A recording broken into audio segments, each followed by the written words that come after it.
Hello बच्चों, आज हम क्लास 8th की कविता भगवान की डाकी पढ़ेंगे।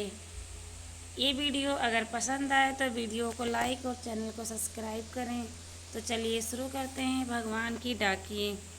पक्षी और बादल ये भगवान के डाकिए हैं जो एक महादेश से दूसरे महादेश को जाते हैं।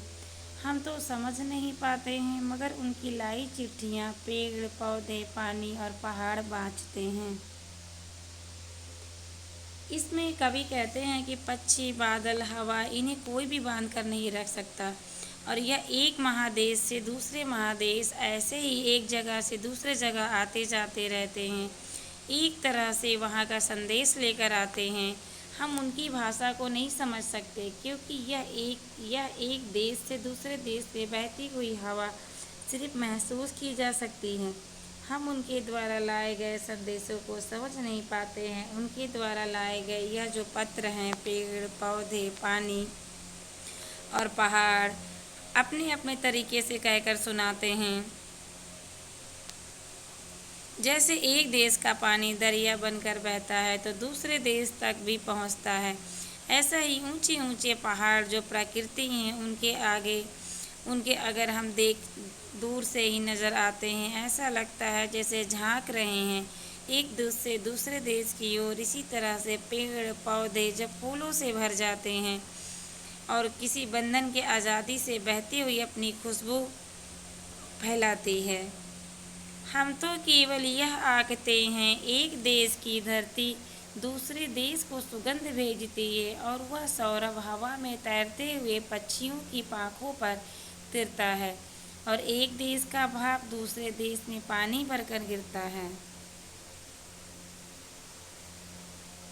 कवि कहते हैं कि हम तो सिर्फ एक अंदाज़ा ही लगा सकते हैं कि एक देश की धरती दूसरे देश को खुशबू भेजती है। हम तो सिर्फ इतना ही अंदाज़ा लगा सकते हैं कि जब हवा बहती है पक्षी एक देश से दूसरे देश जाते हैं और बादल बरसते हैं इस धरती पर, हम तो सिर्फ दूसरे देश की अपनी सुगंध अर्थात खुशबू भेज रही है। यही हवा के द्वारा खुशबू चारों ओर फैल जाती है। कुछ पक्षी अपने साथ लेकर चले जाते हैं, कुछ हवा के साथ इधर उधर बह निकल जाती। हमें प्रकृति में विद्यमान है जो कि ईश्वर की हमें बहुत बड़ी देन है। बादल हवा पेड़ पक्षी एक जगह से दूसरे जगह अपने संदेश को लेकर जाते हैं और वही इस संदेश को समझ पाते हैं। हम इस चीज़ का अंदाज़ा नहीं लगा सकते, हम तो सिर्फ महसूस कर सकते हैं।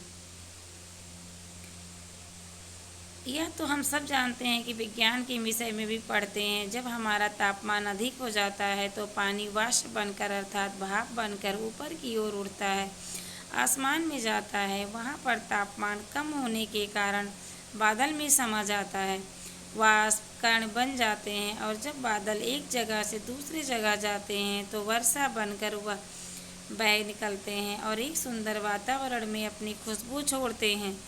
एक देश का पानी वाष्प के रूप में दूसरे देश में वर्षा बनकर जो बिखरता है बरसता है, यह बहुत ही अनोखा दृश्य है। इसे कवि ने कहा है कि एक जगह की खुशबू है जो पानी है, दूसरे देश में जाके बरसता है और हमारा संदेश वहाँ पर पहुँचाता है। Thank you.